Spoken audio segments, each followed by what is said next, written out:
अस्सलाम वालेकुम, welcome to my YouTube channel.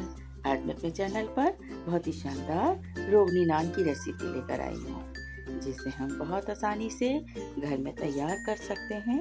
ये रेसिपी आज आपसे मैं शेयर करूँगी। और अगर अब तक मेरे चैनल को सब्सक्राइब नहीं किया है, चैनल को सब्सक्राइब करें और बेल का आइकन भी प्रेस कर दें ताकि हर आने वाली वीडियो आपको मिल सके। रेसिपी स्टार्ट करते हैं। बिस्मिल्लाहिर्रहमानिर्रहीम। मैंने यहाँ पर 350 ग्राम मैदा लिया है।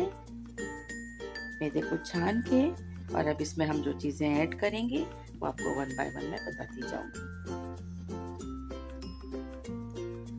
सबसे पहले हमने इसमें half tea spoon salt add किया है। इसके बाद ईस्ट ऐड किया है और हाफ टी स्पून इसमें बेकिंग सोडा ऐड किया है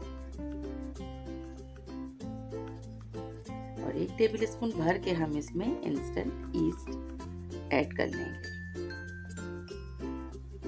अच्छी तरह से हम मैदे के साथ तमाम चीज़ों को मिक्स कर लेंगे। इसके बाद हम इसमें तकरीबन हाफ कप दही ऐड करेंगे। याद रखिएगा, दही फ्रिज का रखा हुआ ना हो, रूम टेम्परेचर पे रखा हुआ दही इसमें हम ऐड करने के बाद इसे एक बार फिर अच्छी तरह से मिक्स कर लेंगे।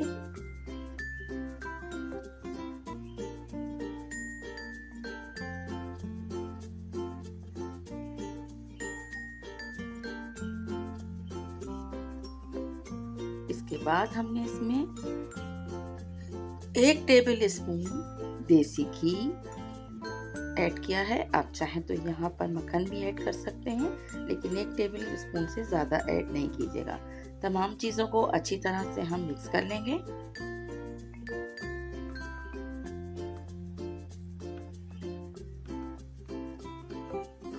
सबसे बेहतरीन काम हाथों की मदद से ही होता है, लिहाजा हम यहाँ पर अपने हाथों की मदद से तमाम चीज़ों को अच्छी तरह से मिक्स करेंगे। इसके बाद तकरीबन यहाँ पर मैंने 1 कप नीम गर्म दूध लिया है। इस दूध से हम इस डो को तैयार करेंगे। थोड़ा थोड़ा डो में हम दूध ऐड करते जाएंगे और इसे गूंथते जाएंगे। ये ज़रूरी नहीं कि यहाँ पर पूरा 1 कप ही दूध आपका डो बनाने में इस्तेमाल हो जाए।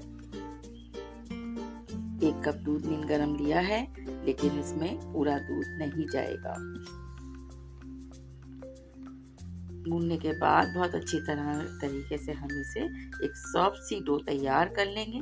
इस तरह से हम डो को गूंथेंगे ताकि कोई लम्स ना रहे और बहुत स्मूथ सी डो बनके तैयार हो। तकरीबन 5 मिनट तक हम इसे इसी तरह से गूंथते रहेंगे।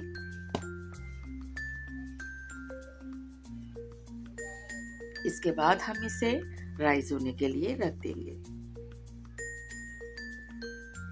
क्योंकि आजकल गर्मियां हैं और बहुत जल्दी से डो जो है तैयार हो जाती है, राइज हो जाती है। तकरीबन 15 से 20 मिनट के बाद मैंने इसको चेक किया तो ये डो तैयार हो चुकी थी। इसके बाद हम 350 ग्राम मैदे के तकरीबन यहाँ पर 6 पेड़े तैयार करेंगे और इस तरह से एक छोटी सी रोटी बेलने के बाद हम थोड़ी देर के लिए फिर रखेंगे।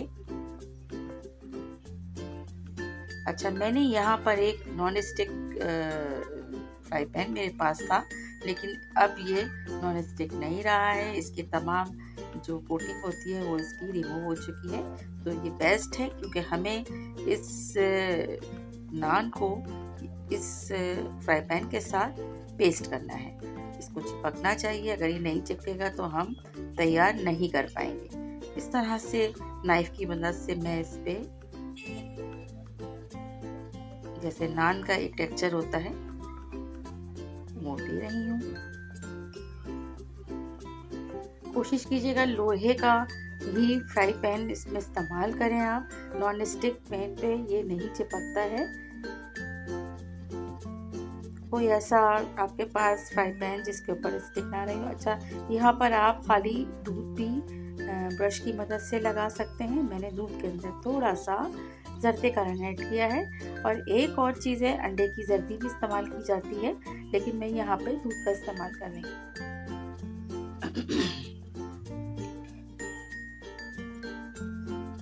थोड़ी देर को रखने के बाद नान को हम इस तरह से देखें नॉन स्टिक पैन पे। अच्छा, यहाँ पर मैंने एक स्टील की मेरे पास देगची है जिसे मैं अक्सर बेकिंग करने के लिए इस्तेमाल करती हूँ। इसे अच्छा खासा चूल्हे पर हीट करने के बाद, गरम करने के बाद इस पे ये फ्राई पैन मैंने रखा है।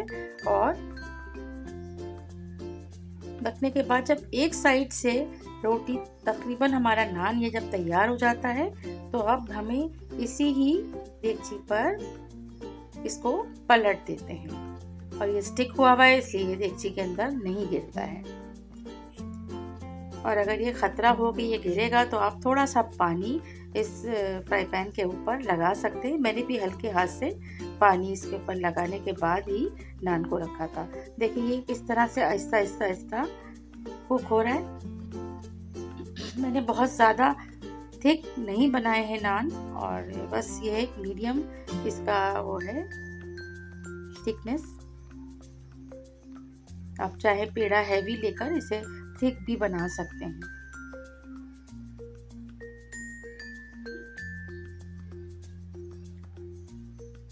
जैसे ये कंप्लीट नीचे से सिकता है हम इसे इसी हालत में उठा के पलट देते हैं। और ज़रा सा एहतियात करना होती है। मेरे पास ये हैंडल वाला ही फ्राई पैन था इसलिए मुझे कोई मुश्किल नहीं हुई और मैंने इजीली इसको यहाँ से पलट के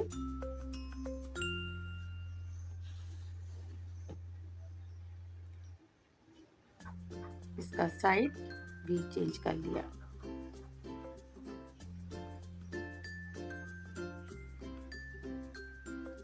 देखिए ये अब यहाँ से पूरा तैयार है। अब इसी तरह से हमने इसको पलट दिया है और जो अंदर से हीट तैयार लगेगी इसे, तो ये देखिए इस तरह से बहुत अच्छा सा एक शक्ल के साथ ये तैयार हुआ है। इसके ऊपर आप देसी घी लगाएं या मक्खन लगाएं। मैं यहाँ बासमती घी से इसको ग्रीस किया है और बहुत ही शानदार से ये नान बहुत इजीली आपने देखा कि कितने मज़ेदार से ये नान तैयार हो गए हैं। रेसिपी पसंद आए तो उसको लाइक शेयर ज़रूर कीजिएगा और चैनल को सब्सक्राइब करना याद रखिएगा। इससे हमारी हौसला अफजाई होती है। Thank you so much.